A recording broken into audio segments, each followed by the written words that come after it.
Paz e graça, sejam bem-vindos ao estudo da lição A Vida Debaixo do Sol, reflexões no livro de Eclesiastes.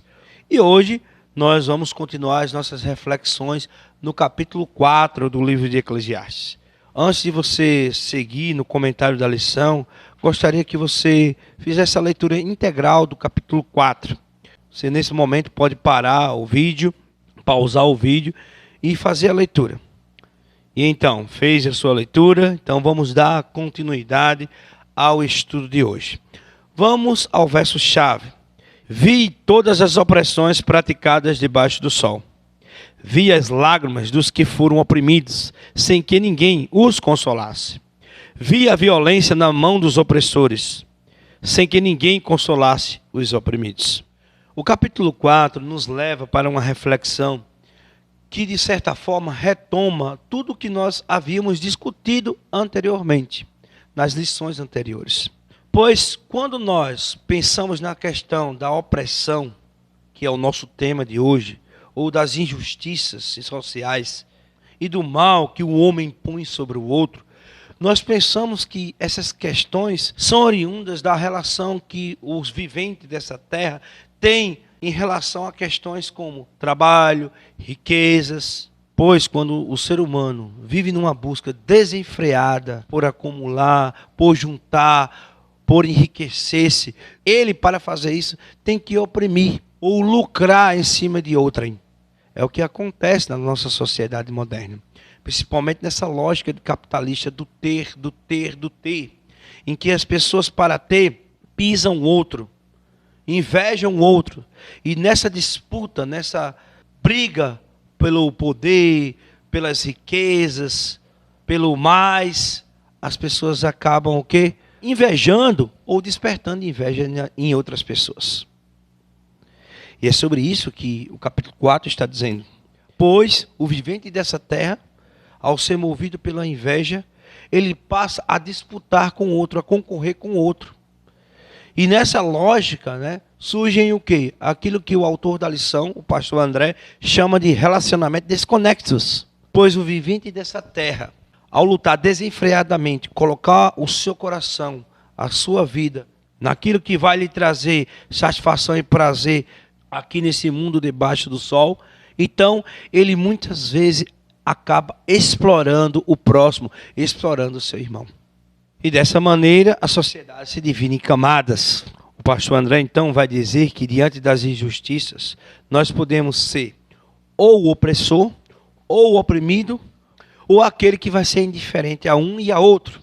Muitas vezes nessa busca desenfreadas por riquezas, muitos se tornam opressores do seu irmão, inclusive dentro das próprias igrejas.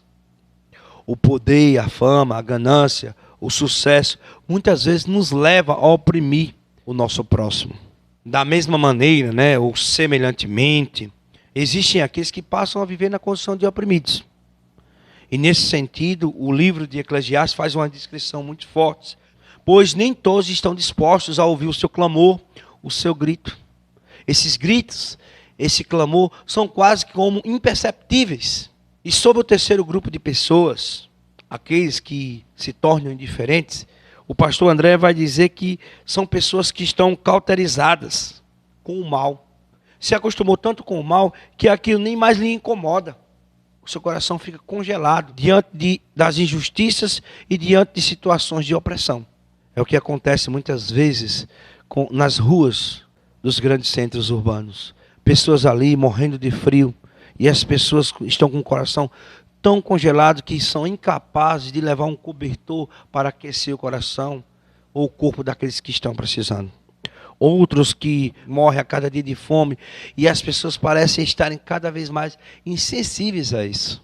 Diferentemente desse terceiro grupo, parece que o pregador de Eclesiastes, ele não demonstra ser indiferente àqueles que estão sendo injustiçados, àqueles que estão sendo oprimidos.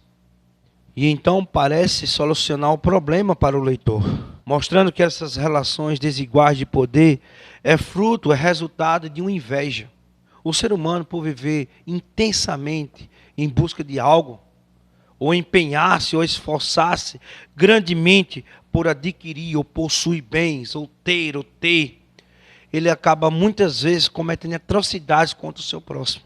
E aí há um perigo que o pregador de Eclesiastes, ele nos alerta. Realmente vale a pena esse trabalho todo, esse esforço todo? E ele nos faz a pergunta que talvez seja o ponto de maior reflexão de hoje. Para quem eu estou trabalhando, se não aproveito as coisas boas da vida? Pois, muitas vezes, por viver intensamente, desenfreadamente, lutar por riquezas, por bens, ele acaba se tornando uma pessoa individualista, egoísta, sozinha. E novamente o pregador nos alerta. Vale a pena? Ele mais uma vez vai dizer que não. E ele ilustra, de certa forma, ainda no capítulo 4, mostrando que o ser humano sozinho ou solitário, ele se torna uma pessoa indefesa. E que ele precisa dos outros para que a vida dele possa fazer sentido. O que é que adianta ele trabalhar, viver intensamente em função de seu trabalho, se ele não pode desfrutar desse trabalho ou do fruto desse trabalho com seus amigos e com seus familiares?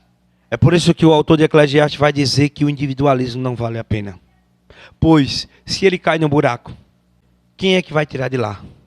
Se ele estiver sozinho, quem vai lhe ajudar a sair? Numas noites frias de inverno do deserto, se ele não estiver aquecido, quem vai lhe aquecer?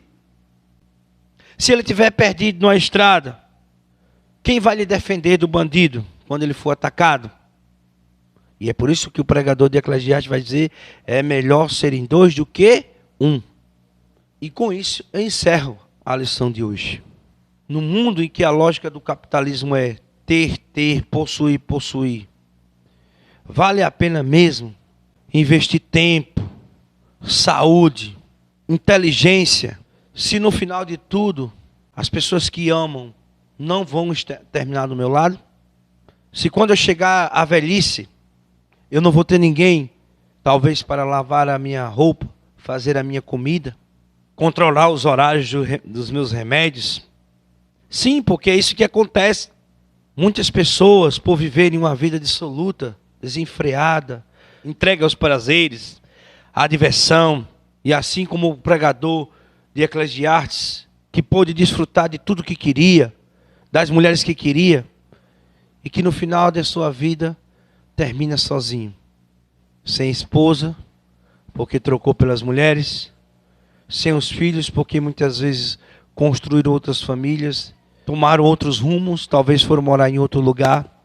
Será mesmo que valeu a pena viver uma vida individualista, só apenas pelo prazer de ter mais que outras pessoas, de poder, movido pela inveja, conquistar, lucrar, muitas vezes passando pelo cima do outro, oprimindo o outro?